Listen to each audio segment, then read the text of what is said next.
create other problems with tensions and things like that. From the other side, maybe vilifying him more. Well, I think that the reality is that the experience that Eric experienced, that I think birthed his commentary, is that an African-American man is born in America as a suspect. Is born in America as a villain. And so there is nothing we can do. When I walk out of this door, when these brothers walk out of this door, we run the risk every day of being vilified by a law enforcement officer. So the idea that he is being lifted up as a hero, he's a bright, young African-American man that's a student that is now being criminalized. And so the community is saying very clearly, we're lifting him up because we think that we should have more critical things. The notion, the very notion that when we talk about the new Jim Crow and the mass incarceration of African-American men, here's an African-American man that's in college.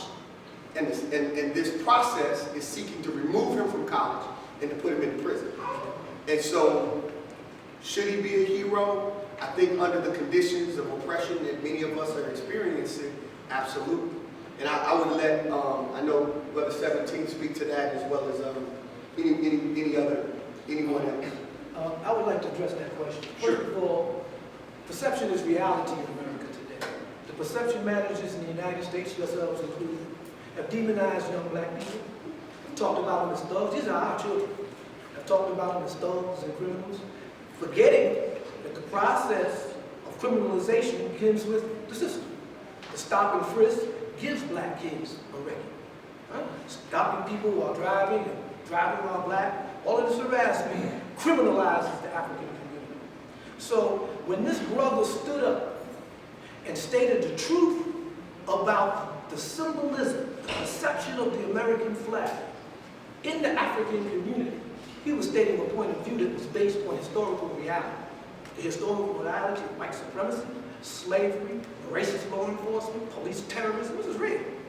Even the President of the United States got on the radio and TV just the other day, trying to ameliorate the situation and talk sweet to white folks, but it's real.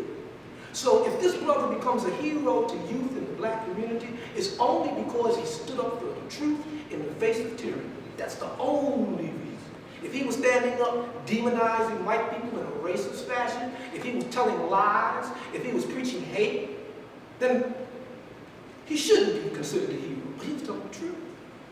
And the truth is what has you here, and that has him as a fugitive. And I want to point out that I believe that attorney Mauli Bozeman is also representing another victim of police murder who was at his job when he was killed. He was working at his job when he was murdered, shot in the car when he was killed. And why did the police go with a SWAT team to arrest him? Because he had on his record that he has assaulted a police officer. He had got stopped he had got stopped for traffic violation, from what I understand. They beat him up and they charged him with assaulting a police officer. Okay? That was months and months before this, but the fact that that assault was on his record justified the SWAT team coming to arrest him. And the fact that this man is labeled armed and dangerous where there is no evidence whatsoever that he has a history of this, tells you that the objective of law enforcement is not only to demonize this man, but also to demonize what he said. Go back and read what he said. You're the media, you were there, go see what he said. And go see what the white people from the neighborhood, from the area, who came the next day to demonstrate, see what they said. Go read what they said. Now you tell me, should he or should not be considered a hero by young black people in the community? A student, a college student, a very bright young man, no criminal record, and he stands up and stands on the American flag and says that for African people in the United States, the American flag represents tyranny. That's true. Whether you like it or not, it's true. So I just want you to know that he is a hero. And white folks, he may be a demon. Yes, sir. Yeah, I'd like to ask Marcus Coleman, because he was with the KJ case, he had followed that case. And my question to you, Mr. Coleman, is this. Can you find any parallel? I think you probably have more information about the KJ case. Can you kind of take the two and see similarities why the community and you all are so outspoken on this issue? Well, absolutely. I mean, it's our understanding that during this protest that Kendrick Johnson's name was being echoed over and over again. The whole Black Lives Matter notion, there's been myself and many others, including Mr. Harris, who was in Valdosta, that think that Kendrick Johnson's name needs to be included in this Black Lives Matter contest, or Black Lives Matter actually protest, excuse me. I'd just like to point out just one thing. It's very hypocritical. And a lot of us fought against what I'm about to say. It's hypocritical that in a state that we recently passed a guns everywhere bill that extends your carrying purposes or concealment abilities into churches, bars, and it lessened the penalty for college campuses. We had protests on the campuses of Georgia Tech when Georgia Tech students were being robbed and they wanted to be able to carry on college campuses. Now I'm not here, this is Attorney Davis's arena to determine whether, or it's the state, excuse me, to determine whether he is guilty or innocent. And I'm glad Attorney Davis is on it, but let's be honest here. We are painting this man as an animal for allegedly having a weapon when our governor recently signed into law to loosen or lessen the penalty and fines for having a weapon on college campus. Very hypocritical. Kendrick Johnson is at the base of this. I'll say this in close. The counter protest that was done by the 500 plus members from the local area and surrounding areas, let's just be real here. It was done as a response and a reaction, not just to Mr. Sheppard, but the city of Valdosta is sick and tired of hearing about the name Kendrick Johnson. The city of Valdosta is sick and tired of any strong individual, especially a young black brother, that wants to stand up and put Valdosta on blast for their hypocrisy and some of their lawlessness within their agencies. So I'm very glad you asked that question, and Mr. Sheppard, we want you to know that on behalf of the Johnson family, we appreciate the support around Kendrick Johnson.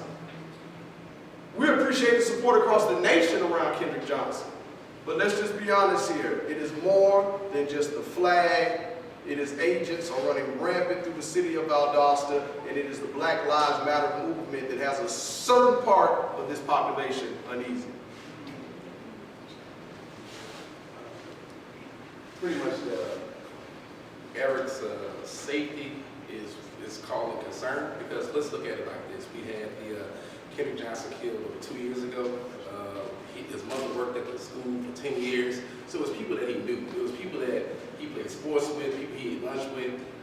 This happened at school hours, that he was found rolled up in a gym bag. And so you got to understand that if you are going to be killed by someone that you're going to school with, the people that are vigilante justice looking to see Mr. Sheppard's head in this situation, we have to understand that these are the same people that are out there right now.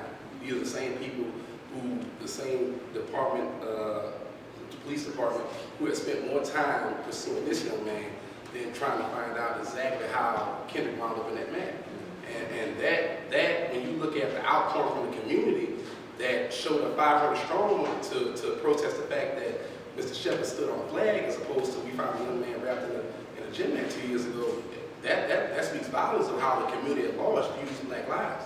And when you also look at the hypocrisy of how if we speak out against injustice, as opposed to just a week ago in Florida, they had a university of frat people who actually urinated on a veteran, his service dog, and as well as the flag. And no police were called. No one has pursued any arrest for these people that perpetrated this crime. They are not being villainized in the media as being troubled students or anything like that. So when you look at what we as Black people have to face in this country, so you have to understand that our reluctance to trust turn over one of our own. We just had Freddie Gray, who was arrested for sagging pants, and as soon as he gets out of the truck, he has a 7-8, you know? And now they're trying to paint the picture of some sort of way he injured himself in transport. So we have a history of being disrespected by the law enforcement and by the community at large. So when you think about why we say Black Lives Matter, and then when you change to All Lives Matter, that shows that you have a fundamental disrespect and don't have empathy for us. And that's why it is paramount that we come together and show solidarity in this initiative. Yes, ma'am. My name is Ruby Sells, and I'm the founding director of the Spirit House Project, which is a national civil rights organization. And I want to make a statement. Our organization has been tracking these murders, state-sanctioned murders, since 2007. So we have more than 2,000 names accumulated. What I want to say is that when we talk about the criminalization of African American people, we have to understand that criminalization sets African American people up for state-sanctioned murder, set us up to be murdered, where the nation, and that the real reason for our murder is obscured by the criminalization. So it's really important for us to understand that when we say that Eric is being set up to kill, we are not whistling in the dark. We stand on history. We stand on the history where African Americans in this country, men and women, are murdered by the police. And I think that this is although it's happening on a local level, I want to say that it's a national question. The safety of African American people from a militarized police force is a national question that we must have all hands on deck in order to address and to eliminate. Thank you. Appreciate you sharing that. Are there any other questions? If not, we're going to conclude. I got one question. Do you think it's possible brother could be held hostage somewhere? We don't know his whereabouts. We are hopeful that he is safe. And if he is listening, we're hoping that he will find his way back here so that we can facilitate a safe surrender. Yes, sir, brother. Oh, yeah. While we have Fox 5 microphones over here, I just wanted to know if you would be interested in changing the headline that you have for his case that's going on right now, the manhunt. It actually says there's a gun found on VSU student. It doesn't say that there was a gun leak. It says it's on him. So if nobody was to watch that video, it's going to automatically give them the appearance or make people at home feel that there's somebody out there with a gun. You know what I mean? That's very important. That's skewing it from the beginning. So if it's going to be fair, you know what I mean? I think it's very important that you change that. Yeah, absolutely. Thank you. We want to make it clear.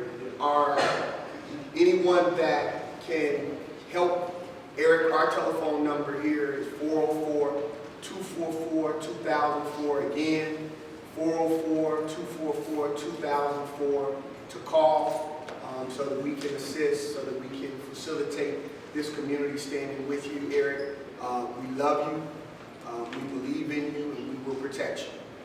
Thank you. Thank you.